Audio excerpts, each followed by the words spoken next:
Hey, what's going on, guys? Welcome to the sit down. Today's episode is about renting versus buying. Now, if you are currently renting and you've been thinking about buying a house for a little bit, you're like, oh, I'm sitting on it. What should I do? Should I lock into another lease, or should I actually go out, explore the market, and get into that first home?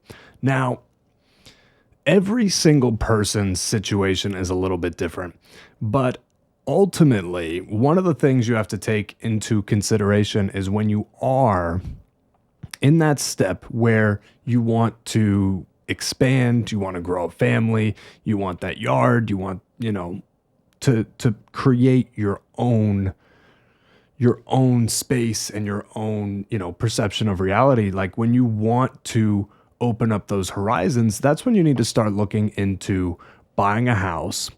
And one of the biggest perks about buying a house is it's an investment all on itself. So let's just say this. You buy a house for $100,000, right? Let's say it's your very first house. You put 20% down, but you don't have to. But let's say you do. Let's say you have a lot of cash, you've been saving up, you put 20% down, and that goes right into the house. So you take the 20%, which is $20,000. You take that. Now, at this point, you owe $80,000. Well, that's how much you're financing. You're gonna be financing $80,000 of a mortgage. So, but think about this in reality.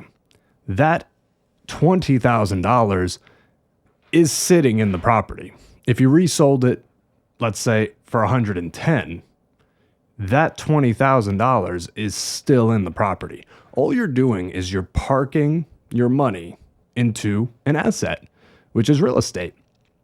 So if you're worried about getting into real estate, just recognize that when you are in real estate, it is a long-term investment, and this is considered to be a hard asset. Real estate is considered to be a hard asset versus stocks, bonds, mutual funds. Those are considered liquid. If I didn't want my stock, let's say today, I could go online, I could hop on my computer, and I could sell them. With real estate, you can't do that. It's a hard asset because you'd have to go through the process. You'd have to market it, you hire a realtor, and that's why it's considered a hard asset. But also, it's an asset that you can control. That's a really great part. So let's say you buy that $100,000 property. Sweet, you love it. It's perfect, right for you. You can improve that property.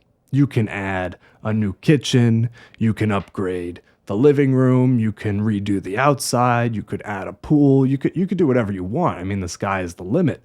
With obviously considering there's no certain places have HOAs and different rules that have to be followed. But for the most part, I mean, it's your property. You can do what you want.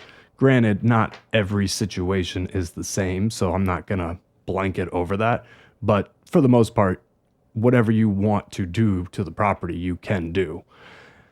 Now you can add value to that property. So that's really awesome, is now you have $100,000 property.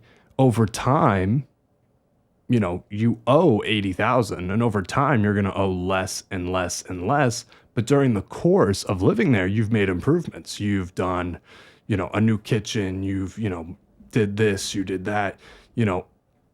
That in itself adds value, which adds equity. Equity is basically the value of the home versus what you owe. So what you owe is going to consistently go down. So let's say by, 15 years, you owe $50,000. And you're like, you know what? I want another house. This is a little small. We want, to get a little bit bigger. So that $20,000 you put into the house, you owe 50. Now you've put a bunch of improvements in the house, and let's say you sell for, let's say, $180,000.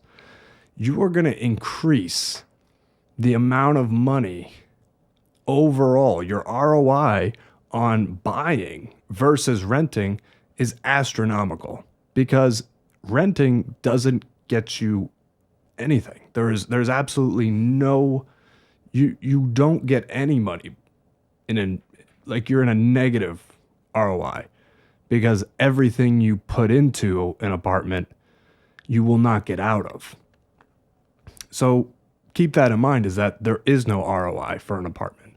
And if you want to invest in yourself, you want to invest in your future, getting into a property is going to allow you to do that. It's also going to give you it's going to give you a long-term investment that you could turn around and actually do something with it. You could sell that house and get into your dream house. Just because it's a starter house does not mean it's a bad house. And ultimately, depending on your area, depends if real estate is going to go up or not. So that's another factor. If the surrounding area around you is going to increase, meaning they're going to bring in businesses, they're going to bring in, more valuable assets to the community, would ultimately increase your property value. So I know upstate New York has Micron. Micron is a very interesting dynamic that is going to bring in more people. It's going to bring in people, high paying employees, which is going to increase the amount of people that come here, but it's also going to increase the values of the homes because you're adding infrastructure, you're adding valuable businesses to the surrounding area. So keep that in mind while you are looking for a house, buying a house, because ultimately these things do matter. And if you are thinking about renting versus buying, understand that everybody's circumstances are ultimately different, whether you rent or you buy. If it's, you're renting because it's more convenient, but remember that you're not getting anything out of renting. Just so you know, it might be more convenient, but you are losing money every single day. Even if you invest in real estate, you're getting paid all the time. Every payment you make on a mortgage is making your principal amount go down. Even if just by a little bit, your principal amount is going down, which is making it more money in your pocket when you go to sell. So if you have any questions versus renting, buying, what you want to do, it's ultimately your decision. But at the end of the day, it's something that is going to help you in the end. So if you do have any questions about buying, you have any questions about selling, please reach out to me. And as always, stay free.